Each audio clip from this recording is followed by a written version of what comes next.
Hey guys, Kyle the Otaku here, and this is the most expensive thing I ever bought for myself. The most expensive thing I ever bought for myself, period. Yeah, I figured I'd share the unboxing experience with you guys because I am ungodly excited for this.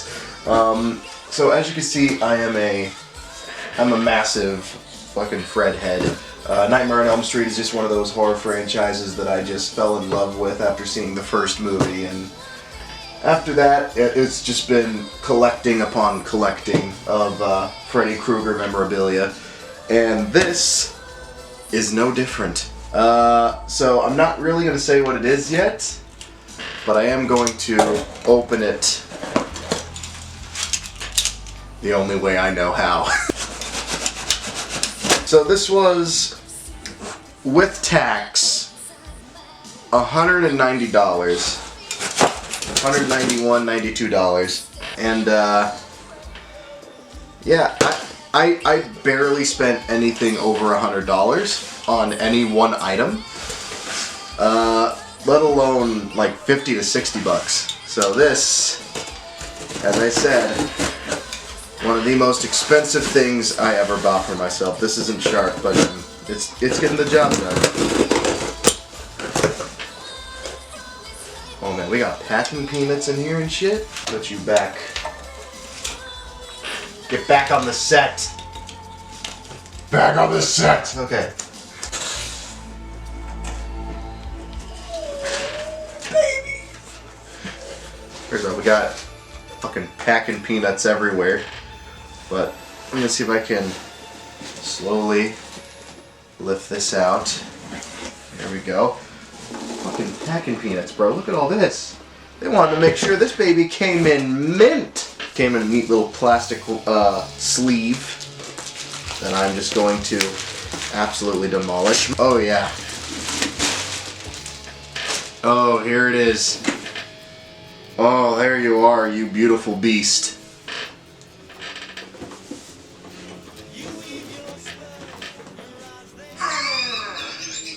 Let's fucking go! A Nightmare on Elm Street Part 4 is my favorite Nightmare on Elm Street movie. You know, it had the most creativity with the nightmares before it went completely Looney Tunes later on. I also love the glove design in that movie, where it looked legitimately, to me, what would happen if Freddy's glove was in a fire. Like, some of the metal would start like bubbling and melting. Like, I had $170 in my wallet for vacation. I didn't spend it. And I was like, well, I couldn't find anything to spend on anything else, so I started looking on Amazon.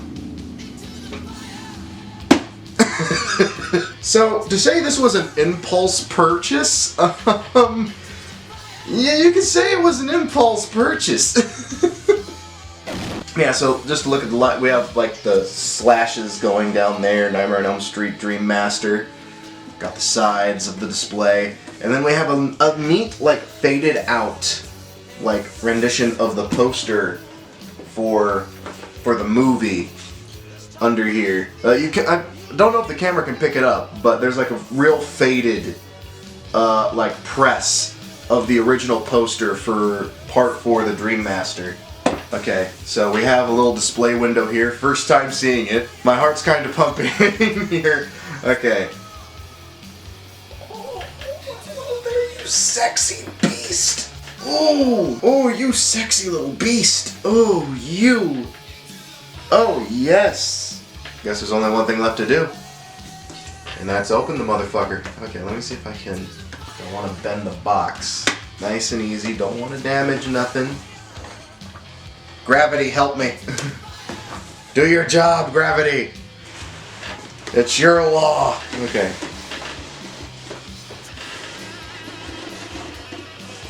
There she fucking is. Don't drop the box. They really packaged this sucker good. That is so fucking cool. Okay. Leave you in there with the peanuts. Did I give you permission to fall? Yeah, it's backed up. Freddy versus Jason, always the rebel. Fucking twist ties, bro.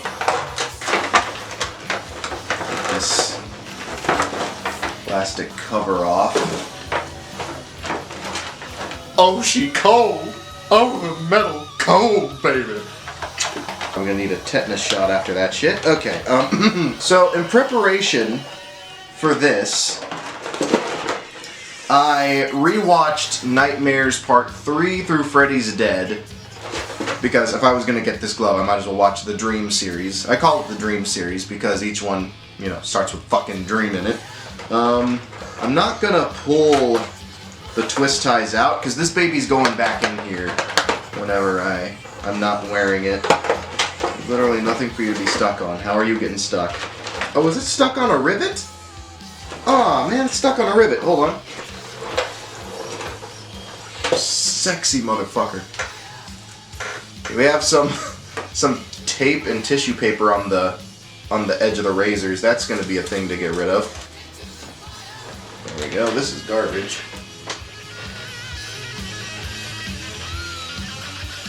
Not even that pointy, but you know, that's a fine tip right there.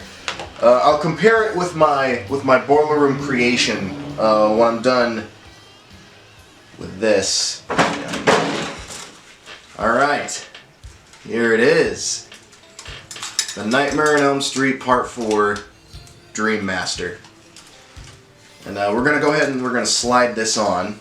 First fitting of a Freddy glove is always the roughest, because it's not entirely sized to your hand yet. That's where extensive wearings come in. There we go. Alright. We have this baby on. I don't know where the recording cut off, so I'm just gonna start with the glove analysis again. I need my boiler room for that. Alright. So, just an abridged version of what I said earlier. This is fucking gorgeous. I don't know if it's because I've been spoiled with my boiler room, but the glove itself is kind of pleathery. Like imitation leather. Which, you know, I'm fine with. It's a manufactured glove. It makes sense that they would go with that. Less expensive than going with full fucking hard rawhide like my boiler room here.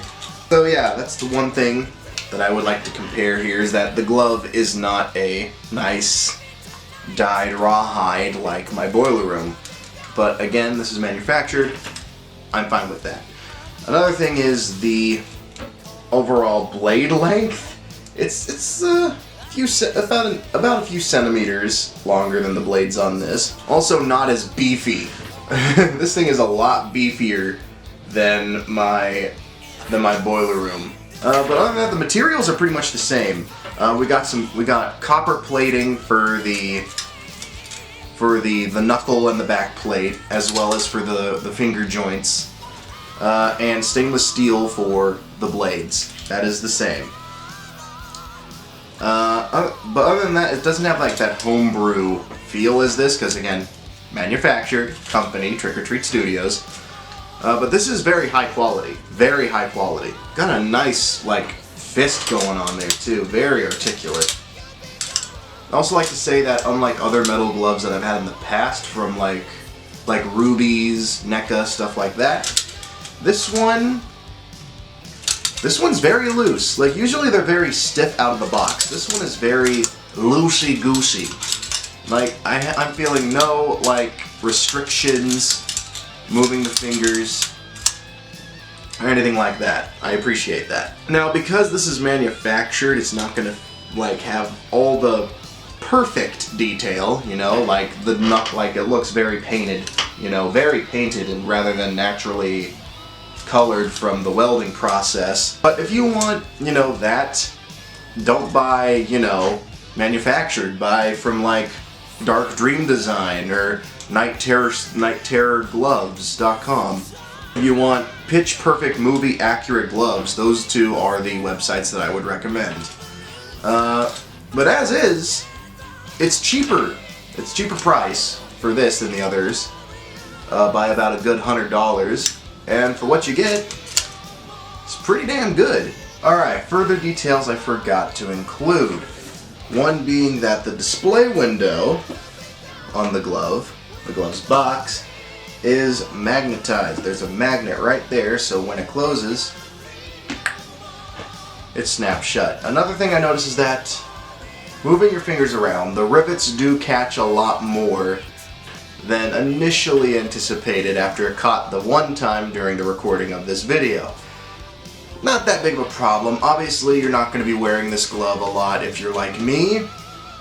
You bought it for the display purpose and to pretty much just feel good about yourself because you're a jobless wreck who has no internal income. So that being said, I'd like to say lucky that I have this in my collection now. And again, this is the most expensive thing I ever bought for myself. Normally, I go for the more price-efficient things. Like my Boiler Room Creation gloves from RazorGloves.com, that was only 60 bucks. It's the price of a new game at Walmart. Actually, cheaper than a new game at Walmart because Next Gen sucks. But I also found it very easy to get back in the display box, so even if you want to wear the glove, just to wear it and feel powerful, you can, without any hassle after putting it back in the display case. So, should I do some costume stills? I have the sweater and the mask. Let's do some costume stills. Okay. Here we are in full costume. The mask is a little tight, forgive that. But it feels right. So again, you don't want to have those minute details in the glove, but it does feel pretty good. Yeah, it looks great. It goes great with the costume. And I don't really have much else to say. I just wanted to wear my costume. Look at this. Fucking Freddy Krueger up in this bitch. Now I know this isn't exactly the most accurate part 4 costume. The sweater is a little darker. This isn't even the right hat, but I got the glove and I got the mask. That's good enough for me.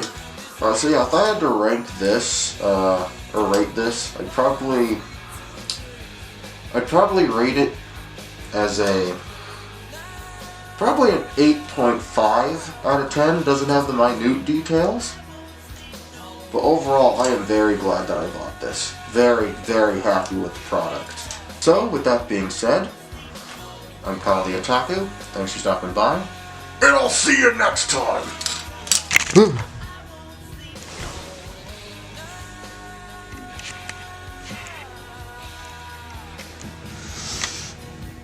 Ah.